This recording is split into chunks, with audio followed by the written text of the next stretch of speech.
মনে করেন যে অল্প বছর বয়সে মারা গেছে তাই কিশোর কবি ঘটনা সেটা না, তিনি একটা কিশোর বাহিনী ঘটনা করেছেন। আমি এক সময় কোটালীপাড়ায় চাকরি করেছিলাম, কোটালীপাড়ায় তার নামে মেলাও হয়। বললাম যে কোটালীপাড়ায় আমি ছিলাম, এই কোটালীপাড়ায় তার মেলা হয়, এটা পরীক্ষা আসে, তিনি কোটালীপাড়ায় জন্মগ্রহণ করেছেন। তো বললাম যে কোটালীপাড়া এটা পয়সাহাটের পাশে, যাদের বাড়ি বরিশাল আছে তারা চিনবেন। বরিশাল পয়সাহাট অথবা কোটালীপাড়া কারো বাড়ি আছে এখানে? হ্যাঁ, অল্প বয়সে মারা গেছে, ঠিক বয়সে মারা গেছে। আছে কি কারো কোটালীপাড়া বাড়ি, সুকান্তের আশেপাশে বাড়ি অথবা পয়সাহাটের বাড়ি, এরকম কেউ আছেন এখানে? আছে নাই। তাহলে আমরা বুঝলাম সুকান্তের বাড়ি কোথায়, কোটালীপাড়া বললাম যে তার পয়সাহাট বরিশালের কাছে আর কি।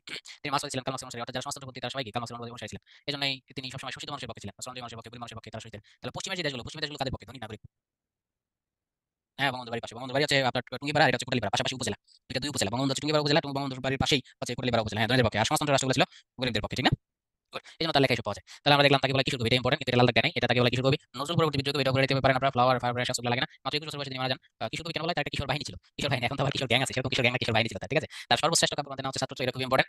ছাড়পত্র এটা খুব ইম্পর্টেন্ট, আমরা একটু পরে ছাড়পত্রের অনেকগুলো বিখ্যাত উক্তি পাবো, সেই উক্তিগুলো আমরা পড়বো। ঘুম নেই পড়েন, 18 বছর বয়স কবিতা আপনারা সবাই পড়েছেন আমার মনে হয়। রানার কবিতা বলবেন, রানার বলে বোঝা যায় যারা ডাক করা ছিল তাদের কত কষ্ট। রানার ছিল, রানার ঝুমঝুম ঘন্টা, রানার খবর, রানার ইশ, রানার সারা রাত জেগে থেকে রানার একটা কিনে একটা আপনার হারিকেন একটা বসা নিয়ে রানার চলে যেত। এই রানারটা পড়বেন, প্রায় পরীক্ষা আসে। রানার কে লিখেছেন? দুর্বল। দুর্বলের মধ্যে আপনারা পড়েছেন জলে পড়ে মরিবার তো মাথা ছোঁয়া, মাথা নোয়াবার নয়। নিশ্চয়ই আপনারা এই কবিতা পড়েছেন, সেটা হচ্ছে আমাদের দুর্বল কবিতা। তাই দুর্বল কবিতা পড়তে হবে, ছাড়পত্র পড়তে হবে, আসিয়াছে নতুন শিশু, তাকে ছেড়ে দিতে হবে স্থান, এই কবিতা পড়তে হবে। 18 বছর বয়স সবাই পড়েছেন। রানার একটু আগে বললাম, রানার চলেছে, রানার ঝুমঝুম ঘন্টা, রানার ঠিক না? আর দুর্বল বললাম জলে পড়ে মাথা নোয়া, কি জানো? জলে পড়ে মরিবার তো মাথা নোয়াবার নয়, জলে পড়ে সরকার তো মাথা নোয়াবার নয়। এটা আছে। আর এটাও বলেন, এটা হচ্ছে হে মহাজীবন, আর এই নতুন কাব্য নয়, কঠোর কঠিন গদ্য আনো, গদ্যে ললিত জঙ্গার মুছে যাক কঠিন হাতুড়ি আজানো। হ্যাঁ, দিলাম বুঝলো?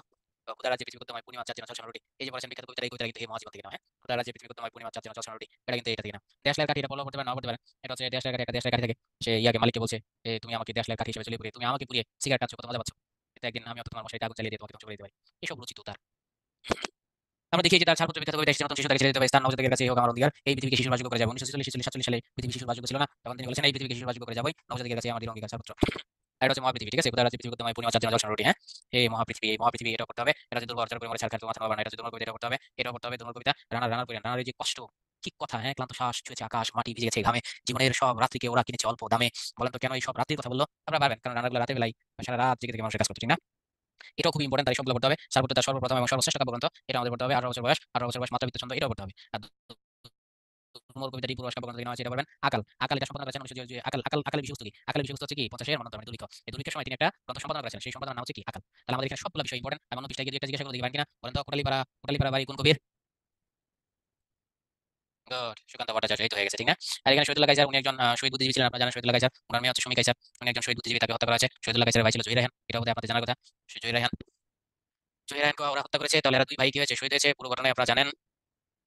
এখন আমরা যেটা দেখতে চাই সেটা হচ্ছে যে তার বিখ্যাত সারেঙ্গ। এই সারেঙ্গ হচ্ছে আপনার সমুদ্র উপকূলে মানুষ যে কি কষ্ট করে। এই নবীতন হচ্ছে, এটা নায়িকা নবীতন, এই নবীতনকে ফেলে রেখে প্রথম সারেঙ্গ দূরে চলে যায়। তখন নবীতনকে আগে নারী মানুষ একা থাকলেই কি করতো? এই সমাজে যারা অধিপতি ছিল তারা ডিস্টার্ব করতো, এইসব নিয়ে রচিত। এই সমুদ্র পারে মানুষের যে কষ্ট দুর্দশা, এইসব নিয়ে রচিত। সংসপ্তকের ঘটনা অনেক বিশাল। সংসপ্তকের 47 দেশভাগ আছে, 46 দাঙ্গা আছে, সংসপ্তকের 47 পরবর্তী ঘটনা আছে, এখানে পতিতাবৃত্তি আছে, দেশপ্রেম আছে, এরপর হচ্ছে উত্থান পতন আছে, জমিদার শ্রেণীর পতন আছে। আপনারা পড়েছেন রমজান, যারা দেখেছেন কানকাটা রমজান, নারীদের নির্যাতন, সেটা আছে। যারা হুমায়ুন ফরিদের কানকাটা রমজান দেখেছেন, উন্মতি চরিত্র দেখেছেন, তারা জানেন হ্যাঁ কানকাটা রমজান মূলত কানকাটা রমজান, হ্যাঁ উন্নতি, যারা এই সিরিয়ালটা দেখেছেন তারা জানেন সংযুক্ত কত একটা মাস্টারপিস। আর রাজবন্দী রোজনামচা, আমরা জানি শহীদুল্লাহ কায়সার কি হয়েছিল, বন্দী হয়েছিল, অ্যারেস্ট হয়েছিল। শহীদুল্লাহ কায়সার রাজনীতি করতেন তাই তাকে অ্যারেস্ট করা হয়েছিল পাকিস্তান আমলে, এই জন্য তিনি লিখেছিলেন কি রাজবন্দির রোজনামচা। বঙ্গবন্ধু হচ্ছে আপনার কি জানা কারাগারের রোজনামচা, আর শহীদুল্লাহ কায়সার হচ্ছে কি রাজবন্দির রোজনামচা। এটাও তিনি পেশোয়ারে গিয়েছিলেন। পেশোয়ার মানে তো জানেন, পেশোয়ার আর হচ্ছে তাশকন্দ, উজবেকিস্তানের তাশকন্দ, এই দুই জায়গায় তিনি ভ্রমণ করেছিলেন। এই ভ্রমণ কাহিনী এটা বহুবার পরীক্ষা এসেছে। তো ইতিমধ্যে বিষয়বস্তু দিয়ে দেওয়া আছে। সারিং হচ্ছে তার প্রথম উপন্যাস, এখানেও দিয়েছে। প্রথম সারিং নবী তো নাবিকদের যে জীবন, নাবিকদের জীবন, নাবিকরা বাইরে থাকলে টাকা পয়সা পাঠাতে পারে না বউরে, টাকা পয়সা পাইলে অনেক সময় টাকা পয়সা সময় মতো আসে না, তখন বউ না খায় থাকে, খাবার পায় না, খাবার না পাইলে আবার অন্যান্য লোকেরা আইসা খাবার দেওয়ার চলে কত ডিস্টার্ব করতে চায়, কত বাজে আবদার করে।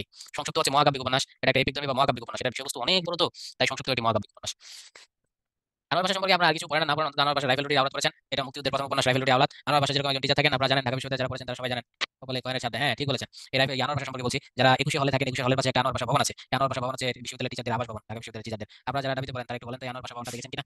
আনন্দবাজারের পাশে, 21 হলের পাশে। জি, এই আনোয়ার ভাষা ভবন, উনি ঢাকা বিশ্ববিদ্যালয়ের টিচার ছিলেন। 25 মার্চ কাল রাতে যা যা করেছে, সেই 25 মার্চ কাল রাতে কাহিনী হচ্ছে রাইফেল রুটি আওলাদ। রাইফেল মানে হচ্ছে এগুলাগুলি, রুটি মানে হচ্ছে নারী, নারীর উপর আওলাদ, আওলাদ মানে হচ্ছে নারী, আর রুটি মানে হচ্ছে খাদ্য।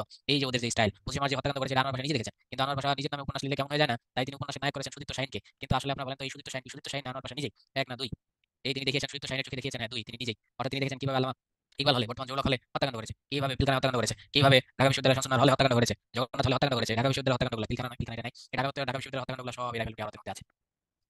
এই রাইফেল রুটি আওলাদ এটাই পড়েন, এটাই মূলত বেশি আসে। এই অধ্যাপক সুদীপ্ত শাহিন হচ্ছে এটার প্রধান। এই যে মজুমদার ক্যান্টিন, মজুমদারকে হত্যা করা সেই কাহিনী আছে, মজুমদার ক্যান্টিনের বিষয়বস্তু এখানে আছে। ঢাকা বিশ্ববিদ্যালয়ে যারা পড়েন তারা জানেন মজুমদার ক্যান্টিন খুব আলোচিত জায়গা। আর এখানে নির সন্তানী নিশুত রাত, এই কথা বললে হবে, এর বেশি বলার দরকার নাই। আনোয়ার ভাষাকে হত্যা করেছে 14ই ডিসেম্বর, সেটাও আপনাদের সবাই জানা আছে। জাহানারা ইমামকে সবাই মনে হয় শহীদ রুমির মা হিসেবে চিনেন, সুতরাং জাহানারা ইমামকে আমাদের পরিচয় করে দেওয়ার দরকার নাই। শহীদ রুমি কিসে কাজ করতেন? শহীদ রুমি তো মুক্তিযোদ্ধা ছিলেন। আপনারা বলেন তো শহীদ রুমিকে হত্যা করা হয়েছে পরে, শহীদ রুমি কোন সেক্টরে যুদ্ধ করেছেন? মুক্তিযুদ্ধের কয় নম্বর সেক্টরে শহীদ তুমি অনেকে অ্যান্সার দিয়েছেন, উনি ইঞ্জিনিয়ার ছিলেন, ডক্টর ছিলেন না ভাইয়া। শহীদ তুমি ছিলেন একজন ইঞ্জিনিয়ার, ক্রিক প্লাটুনে যুদ্ধ করেছেন, 2 নম্বরে যুদ্ধ করেছেন, এর মানে শহীদ তুমি সম্পর্কে আপনারা সব জানেন, আমার এখানে জানার প্রয়োজন। এই জানুয়ারি মাসে 71 সালে যা যা করেছিল তা নিয়ে রচিত হয়েছে 71 দিনগুলি। এটা হচ্ছে একটা ডায়েরি। ডায়েরি মানে কেমন, আজকে যা যা করেছে আমি আজকে যেমন ধরেন আজকে আমি ট্যাক্সের ইনকাম ট্যাক্সের কাজ করেছি, আমি সেটা ডায়েরিতে লিখে রাখলাম। আজকে আমি কলেজে গিয়ে আমাদের অভ্যন্তরীণ মিটিং ছিল, দুটো মিটিং অ্যাটেন্ড করেছি, সেটা আমি ডায়েরিতে লিখে রাখলাম। আজকে দুপুরবেলা আমি চিকন ফুড পার্কে আমার এখানে আমরা 22 জন মিলে একটা বিশাল ভোজন করেছি, সেটা আমি ডায়েরিতে লিখে রাখলাম। তাহলে 71 দিনগুলো হচ্ছে এরকম ডায়েরি, প্রতিদিন যা যা ঘটছে তা তিনি ডায়েরির মধ্যে লিখে রাখতেন। তাহলে 71 দিনগুলো হচ্ছে একটা 100% অথেন্টিক বই। যদি মুক্তিযুদ্ধ সম্পর্কে জানতে চান তাহলে এই জানুয়ারি মাসে 71 দিনগুলো পড়তে হবে, তাহলে বুঝতে হবে কত ভয়ানক কাহিনী। তবে এটা অবশ্যই বাংলাদেশের প্রতি ভালোবাসা নিয়ে পড়তে হবে, কিন্তু বাংলাদেশের প্রতি যদি ভালোবাসা না থাকে তাহলে এই বই পড়ে আপনার কোনো কাজে আসবে না, বরং আপনার কষ্ট হবে, কাজ হবে এক কথায়। তাহলে মুক্তিযুদ্ধে এটা করবেন জানুয়ারি ইমামের, আর পড়তে হবে প্রবাসী দিনগুলি, তিনি লং টাইম পরবর্তী দেশের প্রবাসী ছিলেন, সেটা আপনাকে পড়তে হবে। ক্যান্সারের সঙ্গে বসবাস, এটা আর বুকের ভিতর আগুন, এই কটা তার বিশেষ সাথে তারা জিগিমিগি এটা তার আসে। তাই যে কটা দিয়েছি এগুলো একটু বেশি বেশি পাবেন। হ্যাঁ, জানুয়ারি ইমাম, যেহেতু জানুয়ারি ইমাম খুবই গুরুত্বপূর্ণ একজন ব্যক্তি, তাই তার একটু পড়তে হবে। পূর্বাভাস আমরা করে ফেলেছি, তোমার কবিতার কোনটা কোনটা পূর্বাভাস, সেটা সুকান্ত ভট্টাচার্যের কাব্য, ছাড়পত্র সেটা সুকান্ত ভট্টাচার্যের কাব্য, হরতাল সেটা সুকান্ত ভট্টাচার্যের কাব্য, রানা সেটা সুকান্ত ভট্টাচার্যের কাব্য। শামসুর রহমান দেখে যত মেসি লেখা অত লেখা তার আসে না, কোনটা কোনটা আসে সেটা আমরা দেখে দিই। শামসুর রহমান জন্ম হচ্ছে মাউটুলিতে, এটা পরীক্ষা আসে, ঢাকা মাউটুলিতে তার জন্ম। যে ইন্টারমিডিয়েটে তার কবিতা ছিল, আগে একটা কবিতা ছিল ইন্টারমিডিয়েটে, শামসুর রহমান একটা কবিতা সবাই আপনার কাছে একটি ফটোগ্রাফ, এই যে আসুন তারপর বসুন। আচ্ছা তো ভালো, কি খবর দেখে সবাই দেয়ালে সাথে ফটোগ্রাফ বললাম, জিজ্ঞাসা করতে থেকে কে আমার ছোট ছেলে জেনে এখন পাথরের টুকরো মতন ঢুকে গেছে, গ্রামের পুকুরে কিসের কাকা করে কি সহজ হয়ে গেল বলা, কাপলো না গলা এতটুকু বুক ছেড়ে বেরোনা দীর্ঘশ্বাস, প্রেমের ভিতর থেকে আমার সন্তান চেয়ে থেকে নিষ্ফলক তার চোখে রাখি পাবে, এসব করে আসে। তাহলে শামসুর রহমান মাউটুলিতে জন্মগ্রহণ করেছেন, ঢাকা এটা আসে, তার প্রতীক দিবস পার্টলি এটা আসে, তার ডাক নাম বাচ্চু এটা এখন আসে নাই। ছদ্মনাম কখনো এই মুসলিম মাদিবটা এসেছিল, মুসলিম মাদিব 1971 সালে তিনি দেশ পত্রিকায় মুসলিম মাদিব ছদ্মনামে লিখতেন। কারণ তখন তো মুক্তিযুদ্ধের পক্ষে লেখা আর জীবন দেওয়া দুটা সেমই ছিল, তাই চেষ্টা করতেন ছদ্মনামে লিখতে, জীবন যদি দিতেই হয় যেন অন্তত কিছু বেঁচে থেকে দিতে পারেন। উপাধি হচ্ছে তিনি আধুনিক কবি, এটা আসে। তিনি আবার কবি শ্রেষ্ঠ, বাংলাদেশের শ্রেষ্ঠ কবি, এটা পরীক্ষা আসে বাংলাদেশের শ্রেষ্ঠ কবিকে। তো শ্রেষ্ঠ কবি চিন্তা করলে তো আমরা রবীন্দ্রনাথের কথা চিন্তা করবো, ঠিক না? বই একটা লিখবো ভাইয়া, আমি খুব মেসেজ আকারে কাজ করছি, আমরা 11 জন সাহিত্যিক নিয়ে ডিটেলস সব, যেমন ধরেন রবীন্দ্রনাথের 11টা উপন্যাসের সংক্ষিপ্ত কাহিনী আমি তুলে ধরবো, নজরুলের 4টি উপন্যাসের 3টি উপন্যাসের সংক্ষিপ্ত কাহিনী তুলে ধরবো, বঙ্কিমের 14টি উপন্যাসের সংক্ষিপ্ত কাহিনী তুলে ধরবো, মীর মশাররফের 5টি উপন্যাসের সংক্ষিপ্ত কাহিনী তুলে ধরবো। পাশাপাশি হচ্ছে আপনার দীনবন্ধুর 6টি নাটকের সংক্ষিপ্ত কাহিনী 1 পৃষ্ঠা করে সব দিয়ে দিব, যাতে আমরা সাহিত্য, প্রেম, সাহিত্যের বিষয়বস্তু প্লাস হচ্ছে ইয়ে সবগুলো একসাথে পাই। এই চেষ্টা করছি ভাই, অনেক সময় লাগছে কারণ সবগুলো বই আমাকে নতুন করে পড়তে হচ্ছে। ঠিক আছে, তারপর হচ্ছে আর যা পড়বেন বাংলাদেশের শ্রেষ্ঠ কবি শামসুর রহমান, যদিও শ্রেষ্ঠ কবি রবীন্দ্রনাথ ঠাকুর, কিন্তু বাংলাদেশের শ্রেষ্ঠ কবি কে? শামসুর রহমান। শামসুর রহমান থেকে আর আসে, এটা তার প্রথম কবিতা, সেটা হচ্ছে প্রথম গান দ্বিতীয় মৃত্যুর আগে, এটা আসে শামসুর রহমান থেকে। এরপর দেখেন যখন এরশাদের আমল সামরিক অভ্যুত্থান ঘটলো, তার সবকিছু উল্টে পাল্টে গেল, শামসুর রহমানকে নাগরিক কবি বলা হয়। কেন নাগরিক কবি? তিনি যখন যে সমস্যা সেটা লিখেছেন। ভাষা আন্দোলনের সময় তিনি কোনো রোমান্টিক কাব্য লিখেন নাই, ভাষা আন্দোলনের বই লিখেছেন। 69 সময় তিনি আশাদের ষাট লিখেছেন, কিন্তু তখন তিনি কোনো রোমান্টিক কাব্য লিখেন নাই। আবার যখন 71 মুক্তিযুদ্ধের সময় তিনি আবার কোনো রোমান্টিক কাব্য না লিখে মুক্তিযুদ্ধের কথা লিখেছেন বন্দি শিবির থেকে, অর্থাৎ যখন যে ঘটনা চলছে তখন সেটাই। এরশাদের সময় যখন উত্তাল রাজনীতি, তখন তিনি আবার মুক্তিযুদ্ধের ঘটনা লিখেন নাই, তখন তিনি আবার লিখেছেন উদ্ভট উটের পিঠে চলছে স্বদেশ। অর্থাৎ যখন যে ঘটনা ঘটেছে, তার ছেলে মারা গেছে তখন তিনি লিখেছেন একটি ফটোগ্রাফ। অর্থাৎ আবার ধরেন 69 গণঅভ্যুত্থান করেছে, তিনি একটা কবিতা লিখেছেন ফেব্রুয়ারি 1969। তাহলে যখন যা ঘটেছে শামসুর রহমান তখনই তা লিখেছেন, তাই তাকে কি বলা হয়? নাগরিক কবি, সমসাময়িক কবি, তাকে দুটোই বলা হয়। তাহলে উদ্ভট উটের পিঠে চলছে স্বদেশ, সেটা হচ্ছে এরশাদের সময় যে রচিত হয়েছে, সেটা হচ্ছে কি উদ্ভট উটের পিঠে চলছে স্বদেশ। বঙ্গবন্ধুকে বন্দী করে ফেলেছিল, তাই বঙ্গবন্ধু বন্দী অবস্থার কারণে যে কবিতা লিখেছেন সেই অবস্থা লিখেছেন টেলেমেকাস। আইয়ুব খানকে বিদ্রোহ করে বঙ্গবন্ধু বন্দী অবস্থায় রচিত, তাই টেলেমেকাস খুব ইম্পর্টেন্ট। পরীক্ষা আছে টেলেমেকাস কার, একটা হুলিয়া, দুটো কবিতা বলে দিই। হুলিয়া হচ্ছে নির্মলেন্দু গুণ, আর টেলেমেকাস হচ্ছে আমাদের শামসুর রহমান। আমি একটু পর আপনাকে জিজ্ঞাসা করবো হুলিয়া কার আর টেলেমেকাস কার। হুলিয়া কার, টেলেমেকাস কার? বন্দি শিবির থেকে, এটা হচ্ছে মুক্তিযুদ্ধের, এটা মুক্তিযুদ্ধের রচনা, মানে 71 রচনা, তাই এটা খুবই খুবই খুবই গুরুত্বপূর্ণ, এটা বেশি পড়বেন। ঠিক আছে, এটা হচ্ছে এরশাদ বিরোধী রচনা, উদ্ভট উটের পিঠে চলছে স্বদেশ, এটা হচ্ছে এরশাদ বিরোধী রচনা। এর বেশিরভাগ কবিতাগুলো এরশাদের বিরুদ্ধে লেখা। এটা প্রথম গান দ্বিতীয় মৃত্যুর আগে, এটা সর্বশ্রেষ্ঠ কাব্যগ্রন্থ, ঠিক না? এরপর হচ্ছে আমরা দেখবো মুক্তিযুদ্ধের আগে কি আছে, দুঃসময়ের মুখোমুখি, এটাও কিন্তু মুক্তিযুদ্ধের। 71 দেখে বুঝতে পারবেন 71 সাল না, এটা হচ্ছে মুক্তিযুদ্ধের বিষয়বস্তু, তাই এগুলো বেশি ইম্পর্টেন্ট। যখন পুরো বাংলাদেশ ধ্বংস হয়ে গেছে, এটা হচ্ছে মুক্তিযুদ্ধ পরবর্তী ঘটনা, বাংলাদেশ স্বপ্ন দেখে, এটা বিষয় হচ্ছে মুক্তিযুদ্ধের পরবর্তী ঘটনা। এক ফোঁটা কেমন হলো, এটা পরীক্ষা আসে, একটি ফটোগ্রাফ এক ফোঁটা কেমন হলো থেকে নেওয়া হয়েছে, তাই এটা পরীক্ষা আসে। আর এখানে কি করতে হবে, হ্যাঁ যেগুলো দিয়েছি এগুলো বলে চলবে, এর বিষয়ে আর খুব বেশি পড়া দরকার নাই। শামসুর মানে নিজ ভাষময় পড়ে আছে, পরীক্ষা আসে নিজ ভাষময়টা আপনি একটু পড়ে নেন। শামসুর মানে অত বেশি পড়া দরকার না, অত কাব্য পড়বেন না। তার বিখ্যাত কবিতা সেটা হচ্ছে 52 ভাষা আন্দোলন নিয়ে, বর্ণমালা আমার দুঃখী বর্ণমালা, এখন তোমার দিকে আর তাকানোই যায় না। আশাতে 60 গণঅভ্যুত্থান নাই, আশাদকে যখন হত্যা করা হয়েছে তখন সেই আশাতে 60কে ঢাকা বিশ্ববিদ্যালয়ের পতাকা স্ট্যান্ডে ঝুলিয়ে দেওয়া হয়েছে। সেই পতাকা স্ট্যান্ডে ঝুলিয়ে দেওয়ার ফলে ওই পতাকা, পাকিস্তানের পতাকা খুলে ঢাকা বিশ্ববিদ্যালয়ের সেই পতাকা স্ট্যান্ডে আশাতে 60 ঝুলিয়ে দেওয়া হয়েছিল। সেই অবস্থা দেখে, দৃশ্য দেখে সেদিন শামসুর রহমান ডাইরেক্ট মাঠে ছিলেন, মাঠে ময়দানে আন্দোলনরত ছিলেন। তখন শামসুর রহমান লিখেছেন কি আকাশের আশাতে 60, মুক্তিযুদ্ধের গেরিলা ইয়াদের নিয়ে তিনি লিখেছেন গেরিলা।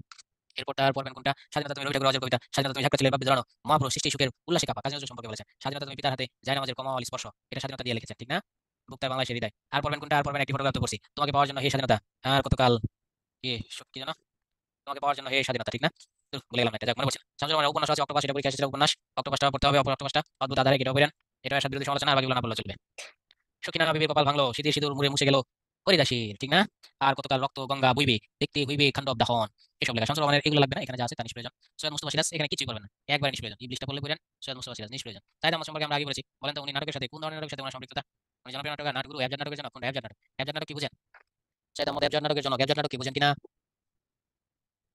অ্যাবজার্ড নাটক বুঝেন? অ্যাবজার্ড নাটক হচ্ছে উল্টাপাল্টা ঘটনা আলোচনা করবে, একটা জিনিসের পরিস্থিতি আপনি জানেন, উল্টাপাল্টা আচরণ শুরু করবেন, এটা হচ্ছে অ্যাবজার্ড। বিষয়টা এখন বুঝেন না আমি নিশ্চিত। মনে করেন টাইটানিকের কথা ধরেন, টাইটানিকের সবাই যখন মৃত্যু নিশ্চিত হয়ে গেল তখন তারা কি করা শুরু করেছিল? দুই একটা বলেন তো, যার চোখে যা পড়েছে। টাইটানিক সবাই যখন নিশ্চিত হলো মৃত্যু ছাড়া আর কোনো উপায় নাই, তখন তারা কি করলো? তখন তারা হ্যাঁ, কেউ মিউজিক বাজাচ্ছিল, কেউ গান শুনছিল, কেউ মিউজিক বাজাচ্ছিল, কেউ ডান্স করতেছিল, এরকম। এই যে উল্টাপাল্টা কাজ করা শুরু করে না, যে মৃত্যু নিশ্চিত জানার পর জিজ্ঞাসা করে, এই যে উল্টাপাল্টা সকলের আচরণে উল্টাপাল্টা হয়, কেউ সাহস দেয়, কেউ মরবো যেহেতু শেষ মুহূর্তে মজা করে মরি, এরকম যে সমস্ত নাটক আছে অ্যাবসার্ড উল্টাপাল্টা ঘটনা, এগুলো হচ্ছে অ্যাবসার্ড নাটক। আমরা এই কালো নাটক দেখতে পাই, নোয়াখালী নিজুম দ্বীপে একবার ভয়ঙ্কর ঘূর্ণিঝড় হয়েছিল। নোয়াখালী বাড়ি আছে এখানে, নোয়াখালী বিভাগ চাই, এই নিজুম দিকে যে বিখ্যাত ঘূর্ণিঝড়, কুখ্যাত ঘূর্ণিঝড় হয়েছিল, সেই ঘূর্ণিঝড়ে নিজুম দ্বীপের সকল মানুষ মারা গিয়েছিল। সেই যে সকল মানুষ মারা গিয়েছিল, সেই মৃত্যুর আগে মানুষগুলো যখন জেনে গিয়েছিল তখন তার উদ্ধার করার অত প্রযুক্তি ছিল না, পাকিস্তান আমলের ঘটনা। পাকিস্তান আমলের ঘটনা, তখন আর অথবা ধরেন সরকারের অত আগ্রহ ছিল না, আপনারা জানেন সেটা। তারপর হচ্ছে সেই যে মানুষগুলো মারা যাবে, মারা যাওয়ার আগে তারা নিজেদের মধ্যে যে উল্টাপাল্টা কাজ শুরু করলো, কেউ গান গাইলো, কেউ নাচলো, কেউ অভিনয় করলো, হেসে খেলে তার মৃত্যুকে আলিঙ্গন করলো, ঢেউ আসলো, বড় বড় ঢেউ পুরা নিজে ভাসিয়ে নিয়ে গেল, সেসব নিয়ে রচিত হয়েছে তার বিখ্যাত নাটক কি কালবেলা। কালবেলা একদিন প্রতিদিন এখানে সবগুলো পড়বেন, মাইল পোস্টার পরীক্ষা এসেছে, একদিন প্রতিদিন এটা এসেছে, তার তৃষ্ণা এসেছে, তৃষ্ণার মধ্যে আমরা দেখতে পারি শিয়ালের কাছে মুরগি যে দেয়, এরকম একটা গল্প ছিল রচিত হয়েছে। আর শেষ নবাব হচ্ছে বঙ্গবন্ধু জীবনে রচিত শেষ নবাব, তাহলে এখানে তার শেষ নবাবটা একটু পরীক্ষা আসে বেশি, আর তার কালবেলা নাটকটা হচ্ছে বেশি পরীক্ষা আসে।